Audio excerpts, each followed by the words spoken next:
I'm Ben Meiselas from the MeidasTouch Network. I don't know about you, but I hope for every day from now until the actual trial of Donald Trump in connection with the various cases brought by Special Counsel Jack Smith and the other criminal cases that will be filed against Trump. I hope his lawyers, Alina, Habba, and Lauro, just keep on doing interviews. Lauro and Alina, Habba, if you're watching this, please, more interviews. Please keep incriminating Donald Trump more. Please keep on making fools of yourselves while you do these interviews.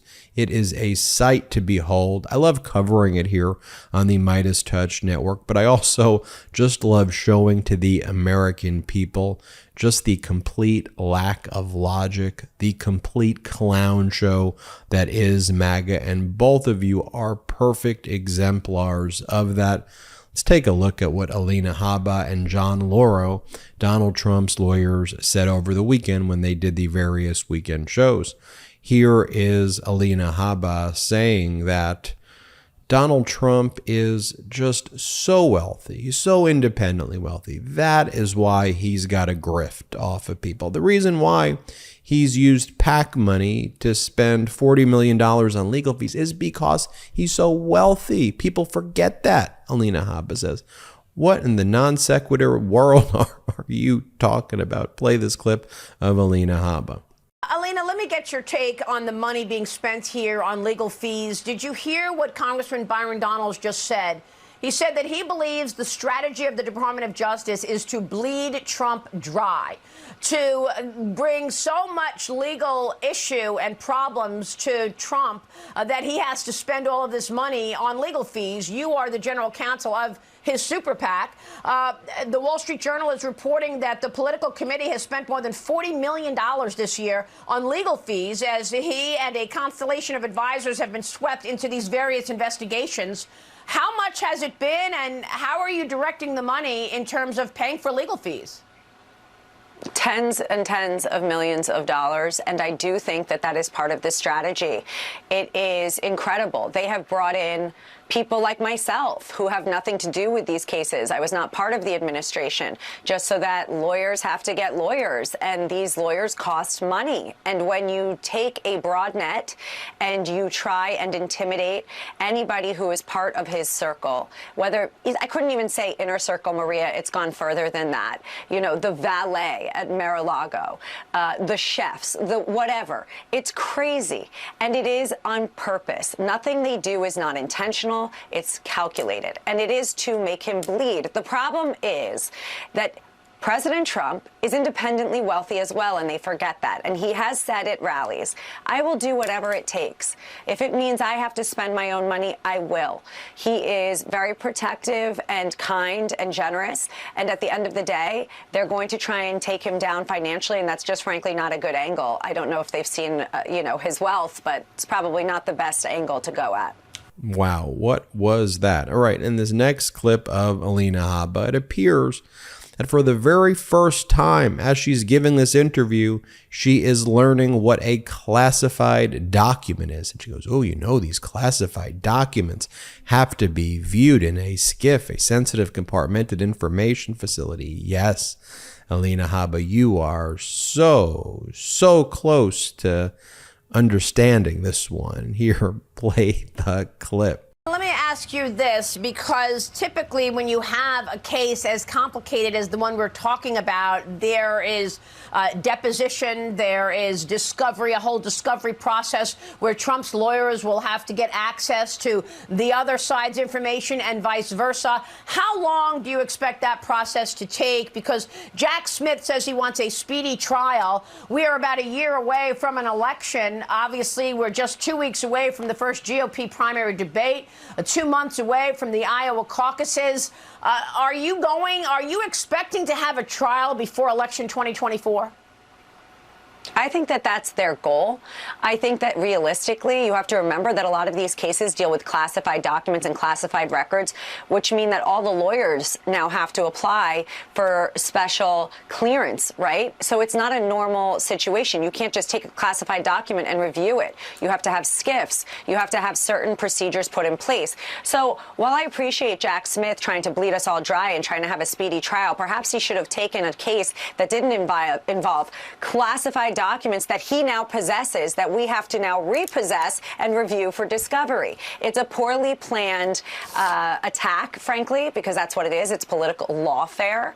And he didn't think it through. So I think these are going to take a lot longer. I think that once the judges get a breath for how many years they've had this discovery, look at Fannie, 2 years. But she's bringing this case now. Why? Because of election interference. They want to keep him tied up in trials, keep his lawyers tied up so that we're distracted and not focused. It's not going to work. He is a machine, and he knows what he's doing in a campaign. You know, he's done this rodeo before. I like this clip. Alina Habba saying that she does believe Donald Trump is going to be indicted this week in Georgia, as do we, either this week or next week. Play the clip. Are you expecting an indictment in the coming 2 or 3 weeks from Georgia? Yes, I think that it's been highly spoken about. I think if you look at the barricades, the fact that she's got her PR team doing fresh pictures for her, it's a good indicator that Fannie wants her moment, and she will get on the bandwagon with the rest of the corrupt DAs and AGs that we've seen out of this country. And of course, here you got Alina Habba spreading conspiracy theories, and here she says the reason that Donald Trump is being arrested, not because he stole classified documents, he tried to overthrow our democracy, he falsified financial statements after having sex with a porn star, among other things. But she goes, no, what President Joe Biden here is trying to cover up for the pandemic. Play the clip. What is President Trump's response to all of this? I think what he said outside the last January 6th arraignment was perfect. It says it all. This is not America. This is not how you fight your political opponents, because you can't win on issues and you can't win on policies. Your borders are going to hell. We have drugs and pandemic. I mean, it's a mess. Our country is a mess. So what do? They arrest Trump over and over again to distract you from the corruption that's happening inside the Biden administration and the policies that they can't win on. I think that is what this is. If anything, it's an indicator of how strong Trump just is, right? And the polls, of course, speak to it. But when they come at you in such an unwavering way, in such an un-American way, an unprecedented way, you know that they're afraid. And I think that you know him personally, Maria. He's a strong person. He's also very much in love with this country, and they're not going to stop him. All right, and I'm going to go show you John Lauro in a moment, but I just have to show you this clip. Even though Marjorie Taylor Greene is not a lawyer, it just shows you the deranged talking points that Donald Trump has these MAGA Republican cult members saying. You know, whatever they say, whatever they always go this way. It's communism. It's communism. Here, play this clip of Marjorie Taylor Greene. Bidenomics is failing America. People can hardly afford gas. They can hardly afford groceries. And many seniors on a fixed income are choosing between paying rent and being able to buy their medications. People are drowning in inflation, and America is failing under Bidenomics. They have no policies to run on. The only thing they can run on is to continue smearing President Trump's name. And I just want to follow up and say, Maria, the more times they indict President Trump, the more people realize that the Biden administration is a communist regime. And for the first time, Americans are actually seeing what communism really looks like. And we have to stand up to this. This is why Republicans in the House, when we come back in September, we have to vote for an impeachment inquiry, because it's the right thing to do. Whether Joe Biden took $5 to his name for corrupt business deals, or whether he took $40 million, it does not matter. It's up to Republicans to do the right thing and not allow the Department of Justice to win the 2024 presidential election for Joe Biden. All right, now to John Lauro, Trump's other lawyer, says he wants a diverse venue. want a very diverse. They say Washington, D.C. is not a diverse venue. So they want to move the case from Washington, D.C. to another state. A venue motion is going to be rejected right away. Trump's also posted he's going to file a recusal motion against the federal judge, Judge Tanya Chutkan. That'll be rejected as well. But where do you think John Lauro, where does he want to move it? Where's the diverse place? If you guessed West Virginia with a 92% white population, that is the diverse jurisdiction that they want to move this case to. Never going to happen, but play this clip. You still going to pursue a change of venue? Absolutely. We would like a diverse venue, a diverse jury. Do you have any expectation that will be granted? That reflects the characteristics of the American people. It's up to the judge. I think West Virginia would be an excellent venue to try this case. Speaking of the judge, very close to D.C. and a much more diverse.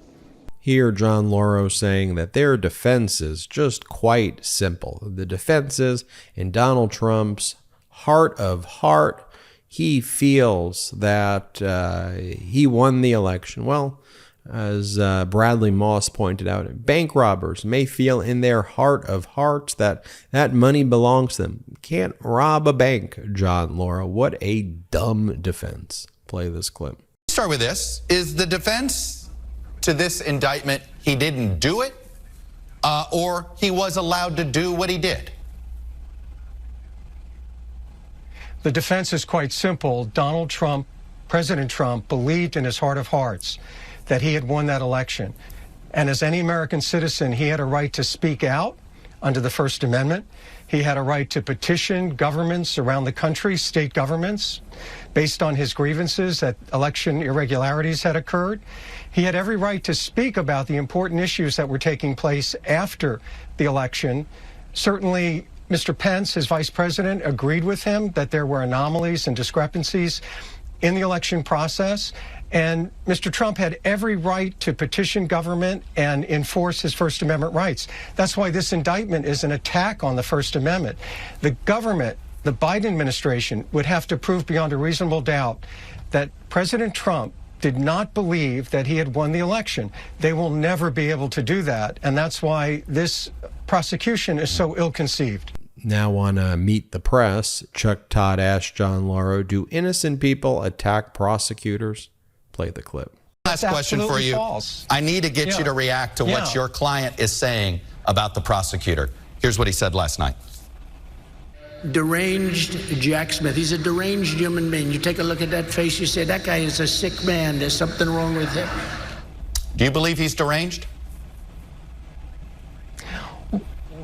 President Biden, in April of 2022, said he wanted President Trump prosecuted and he wanted him out of the race. He repeated that in November of 2022. As a result, President Biden has put in motion a political prosecution in the middle of an election season. And obviously, everything is open to politics. I'm not involved in politics. I'm just representing a client. I'm ensuring that justice is done in this case. President Trump is entitled to his day in court, and he'll get it. All right. Do innocent people attack prosecutors? This is a political campaign. Right now, this prosecution was instituted by President Biden, and in the middle of that campaign, people are going to speak out. My role is not to address anything about prosecutors, but I will say this. There has been a history in the Justice Department of rogue prosecutions. They went after Arthur Andersen, a major accounting firm, destroyed the company, and the DOJ lost 9-0. They went after the former governor of Virginia in a prosecution, a Republican governor who was convicted unfairly, reversed 9-0. And now the Justice Department, the Biden Justice Department, is going after a former president for acts that he carried out in fulfillment of his oath as president of the United States. Are you confident? When Chuck Todd asked about Donald Trump's threatening call to the Republican Georgia Secretary of State Brad Raffensperger, John Lauro says that wasn't a threat. It was an aspirational ask. These people are so out of their mind. Play this clip. All I want to do is this. I just want to find 11,000 780 votes, which is one more than we have, because we won the state. If he had proof he won the state, why did he threaten the Secretary of State with a criminal with a criminal charge?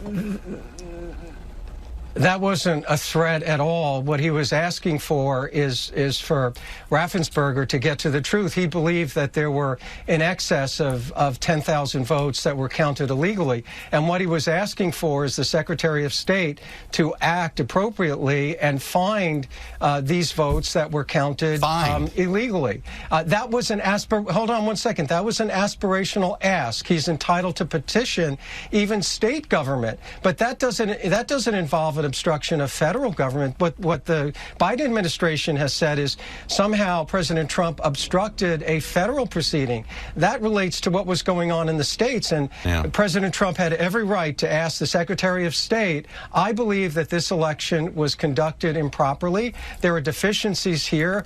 I want to see if there are more than 10,000 votes or whatever the number was that were counted illegally. Once again, that's core political speech. Bringing up a criminal violation is somehow speech. I mean, it's the way it sounds like somebody saying that's a mighty fine, it's a mighty fine restaurant you have there. It'd be a shame if something happened to it. I mean, it's no different than, I mean, it's a vague threat here to bring up a criminal offense. Have you read the First Amendment? Oh, no, Chuck, have you read the First Amendment? I mean, political speech is the most protected speech that we have under our Constitution. It's important to go back and read the text of the First Amendment. So you can actually say that a government official is acting criminally. That's protected by the First Amendment. If we lose the First Amendment rights, then heaven forbid we lose the right to freedom of the press. We lose the right for me to appear. We lose the right for you to speak. You're not allowed to use speech. You're not allowed to use speech, though, in order to get somebody to commit a crime. And here, John Lauro is asked, do you think it makes sense for Donald Trump to just be attacking prosecutors? Play the clip. So let me ask you, as his attorney in this criminal case, do you want your client to stop speaking publicly like this? Using terms like that. This case was brought by the Biden administration in the middle of a political campaign, and with the realization that people are out there campaigning for office. I'm not involved in the campaign. I'm involved in representing. Totally understand. Mr. You're Trump not his campaign manager. You are his lawyer. As his lawyer, would you want a client to say things like this about the special counsel? One thing that we are going to do is fight this very, very unusual, outside of the bounds, criminal prosecution of First Amendment rights vigorously in court. My focus is on addressing the issues. One of the issues that the Biden administration will have to prove beyond a reasonable doubt is that Donald Trump had corrupt intent, had criminal intent when he protested the results of the 2020 election. That's core freedom of speech. And by the way, you want to know what Donald Trump's own vice president said, what the former vice president Pence has been saying? He's going to testify against Donald Trump. Think about that. The former vice president testifying against Donald Trump. Play this clip. I'm sure you've heard the former president's lawyers saying that he, quote, ultimately asked only that you pause in counting the electoral ballots. I just want to be clear. Did the former president ask you to pause, or did he at any point ask you to overturn the election and keep him as president? Well, you can look at the tweets and public statements the president made all the way up to the night before and the morning of. Look, what the president was convinced, it seemed to me in December, was that I had some right to reject or return electoral votes, even though no vice president in American history had ever asserted that right, and no vice president or any one person should ever have the right to choose the American president. The presidency belongs to the American people and the American people alone. But look, in the days before, the president was talking about us rejecting votes. Then late in the process, his lawyers suggested that we return votes to the states. But frankly, the day before January 6th, if memory serves, they came back, his lawyers did, and said, we want you to reject votes outright. They were asking me to overturn the election. I had no right to overturn the election. I know we did our duty that day, and I couldn't be more encouraged, whether it's here in New Hampshire, in Iowa, or all across the country, how many people come up to me and express their appreciation for the stand that we took. All right, let's go from Trump's former VP to Donald Trump's former Attorney General, likely also will be testifying against him. Here's Bill Barr. Play the clip.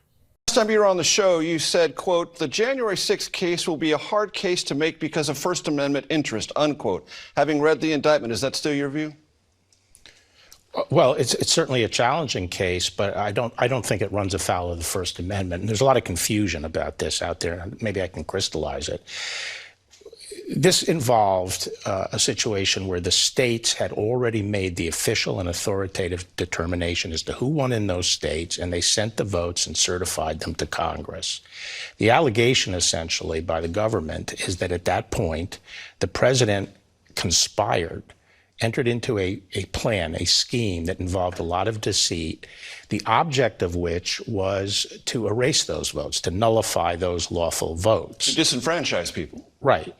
And there were a number of things that were alleged. One of them is that they tried to bully the state authorities to withdraw their certification by citing instances of fraud. And what the indictment says is the stuff that they were spouting, they knew was wrong and false. This is not a question of what his subjective idea was as to whether he won or lost. They're saying what you were saying consistently, the stuff you were spouting, you knew was wrong. But it's not, if that was all it was about, I would be concerned on the First Amendment front. But they go beyond that. And the other elements were the substitution of bogus panels that were not authorized panels to claim that they had alternative votes. And then they cut, and that was clearly wrong, and the certifications they signed were false. But then pressuring the vice president to use that as a pretext to adopt the Trump votes and reject the Biden votes, or even to delay it. It really doesn't matter whether it's to delay it or to adopt it or to send it to the House of Representatives. You have to remember, a conspiracy crime is completed at the time it's agreed to and the first steps are taken. That's it. That's when the crime is complete. So as I said at the outset of this video, please, Alina, Habba, please, John Lauro, if you're watching these YouTube videos, make sure, do this every day, please, every day. I really look forward to it. I'm Ben Meiselas from the MeidasTouch Network. Go to MeidasTouch.com, our new home for all pro-democracy news. The MeidasTouch.com website will complement everything we do here on YouTube and on our podcast. That's MeidasTouch.com. Check us out there. Hit subscribe on our YouTube. Check us out at patreon.com/MeidasTouch. Wherever you get audio podcasts, subscribe to the MeidasTouch podcast, and have an excellent day.